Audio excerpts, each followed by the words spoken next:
Potential ఆల్రౌండర్స్కి పెద్దపీట 100% white ball క్రికెట్లో and T20స్లో మనకు తెలుసు. సో ఒకవైపు వాషింగ్టన్ సుందర్ కావచ్చు, మాకరమ్ కావచ్చు, దాని తర్వాత ట్రావిస్ హెడ్ కొత్తగా వచ్చిన వ్యక్తి కావచ్చు, ప్యాట్ కమిన్స్, హసరంగా, ఇంతమంది ఆప్షన్స్ ఉన్నారు. సో ఈ స్వీట్ హెడేక్ని ఎలా మీరు డీల్ చేస్తారు సుమన్, మీరు ఒకవేళ కెప్టెన్ అయితే? Very good to have allrounder Shashi.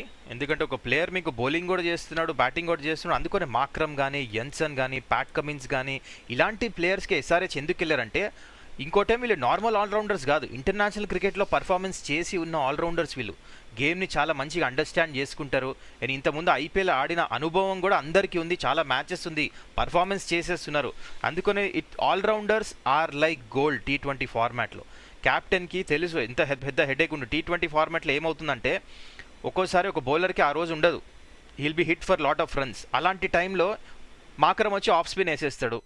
So ఇలాంటి ప్యాట్ కమిన్స్ వేస్తాడు బౌలింగ్. సో ఇవన్నీ జరుగుతూ ఉంటాయి. అందుకని allrounders are like gold. And very very fortunate ఈసారి ఐ థింక్ ఎస్ఆర్హెచ్ ఆల్రౌండర్స్ మీద ఎక్కువ ఫోకస్ చేశారు. అందుకని అంత బ్యాలెన్స్డ్ అనిపిస్తుంది ఈసారి ఎస్ఆర్హెచ్ టీం.